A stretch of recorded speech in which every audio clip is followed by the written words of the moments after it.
2006च्या Mumbai local साखळी बॉम्बस्फोट प्रकरणातील आरोपींची निर्दोष मुक्तता करण्यात आली. मुंबई हायकोर्टानं फाशी आणि जन्मठेप झालेल्या 12 आरोपींची निर्दोष मुक्तता केली आहे. त्यामुळे आता राज्य सरकार सुप्रीम कोर्टात अपील करणार आहे. पाहूया.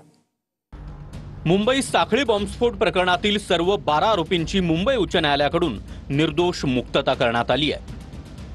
आरोपींनी या सुनावणीला येरवडा, नाशिक, अमरावती, नागपूर तुरुंगातून व्हिडिओ कॉलद्वारे हजेरी लावली. पोलिसांनी मारहाण करून जबाब नोंदवले असा आरोप या प्रकरणातील दोषींनी केला होता. सुनावणीत हायकोर्टानं मुंबई पोलिसांच्या तपासावर देखील शंका व्यक्त केली. आरोपींविरोधात केवळ शंकेपलीकडे कोणतेही सबळ पुरावे तपास यंत्रणा सादर करू शकली नाहीत असं कोर्टाने म्हटलंय. घटनेला 100 दिवस झाल्यानंतर टॅक्सी चालक किंवा ट्रेनमधील प्रवाशांना आरोपी आठवणं शक्य नाही असं हायकोर्टाने म्हटलंय. या स्फोटांसाठी जे बॉम्ब वापरण्यात आले ते ओळखण्यात देखील तपास यंत्रणेला अपयश आलं असं निरीक्षणही हायकोर्टानं नोंदवलंय.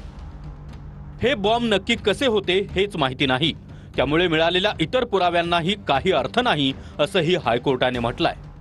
2006 साली हा बॉम्बस्फोट झाल्यानंतर त्यावेळेस एटीएसने आरोपी पकडले होते, पुरावे जमा केले होते, ते पुरावे कोर्टासमोर सादर केले होते. त्यामुळे अशा प्रकारचा निर्णय येणं हे निश्चितच धक्कादायक आहे.